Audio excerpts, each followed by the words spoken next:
Autism is some kind of deformity of the mind. I've actually got it, so I can tell you how it is living with it. In our family, we have actually 2 children that are on the pervasive developmental disorder, one with Asperger's, the other with basically low-functioning autism. It's like everyone here on Earth is a dog, and they're cats. My brother's still my brother. He still is a nuisance half the time. He'll still go into my room, mess with my stuff, destroy whatever I've built. There's a person in there that feels just like they do and hurts just like they do and is happy just like they are. A lot of what they're feeling and thinking, my guy's thinking and feeling. And he's still my brother. He just doesn't interact the same way as everyone else does. What is autism? Why, like, they look normal. It's like, well, it's not that they're not normal. They're not like aliens or something, you know.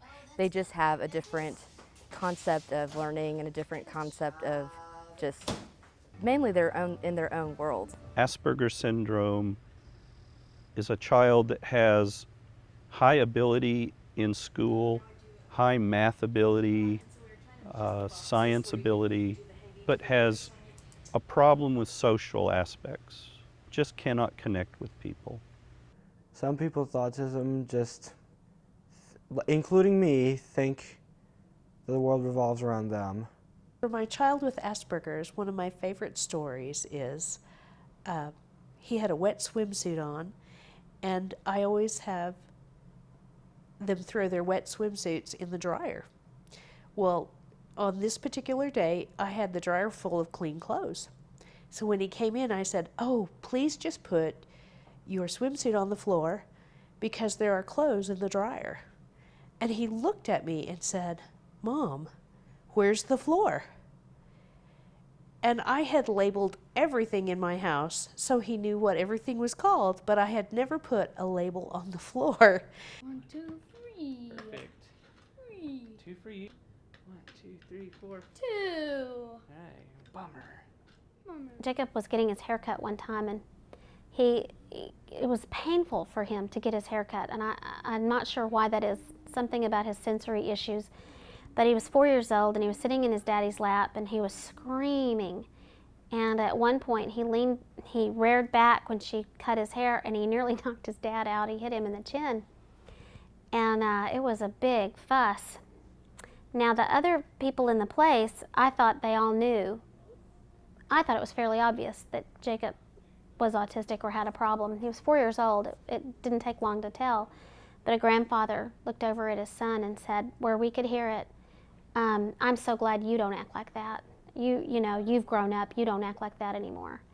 And I remember thinking, you have no idea.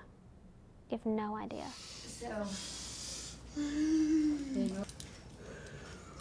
One would be a good one for you to... Yeah, there's nothing like opening up that washer, getting ready to throw your clothes in. It's like, oh, there's an apple pie in there. Yeah, what are we going to do? There's the pie pan. Oh, and it's been washed all through the clothes. So I took them all out and hosed them all down, put them back in the washer.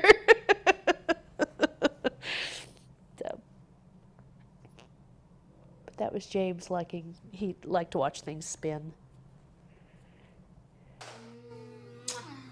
Love you? I love you.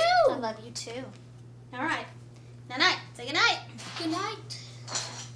A lot of times kids with autism, especially before they've found a doctor that can help them medicate or help them find what they need to sleep through the night, mom's not sleeping through the night. It's like having a newborn for 7 to 8 years. There are times when the husband and the wife are both stressed and very tired. They need a base to call on for help. If you're looking to help a family with autism, coming alongside them, being able to babysit so the mom and dad can go out, because a lot of times they don't see that as an important part of what they need to do because they're so focused on fixing the autism or doing therapy with the child with autism that they forget to focus on themselves and stay together as a couple. Just the simple offer of being able to say, hey, let me watch the children so you guys can get away, is immensely helpful, more than they may even know. Nobody has any idea how lonely it is to have this. If you're so entrenched all the time, you can't help but get so mired in it that you're not thinking optimistically or hopefully. You kind of lose your focus. So to get out and be with other people, it really helps. I truly believe without anyone to come alongside me and help, I would be dead by now, because I would be totally exhausted and either in a mental institute or just dead, because you can't make it without people coming alongside. Continue to invite families to be together and know that there can be things that will be different, but those differences are okay. Know that the child may not engage or interact.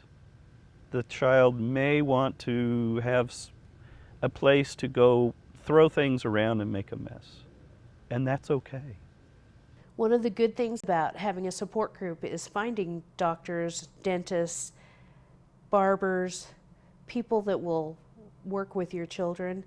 If that support group isn't in place, what you can do is help them to find people. Either you go out and interview people for them, or you can watch their children while they go out and look for a place that will accept their kids in the best way possible. Otherwise, they have kids with really long hair.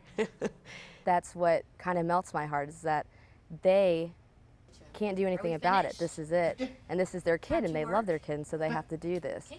So I want to be there to help them any way I can, whether being their teacher, being their in-home trainer, just being the babysitter, whatever, just to kind of ease that for them. I'm beginning to realize Jacob has a gift all of his own, and it's just who he is. And he can bless so many lives this way that might not be blessed if he was a neurotypical child. We are very lucky to get to have him because we get to see the best in people. He brings out the good in people that you might not otherwise see the good. When kids first come over to meet James, they kind of go, wow, who was that running around in a diaper? But once they get to know James, he does wear clothes most of the time, but not always. They realize that's just James and his personality and how he does things. And they get used to it, and it's not a problem. And with Matt, they come over and they realize winning and losing, not good things for Matt. But they know how to help him through it now. And it makes them a better person in the long run, too, to be able to help someone along.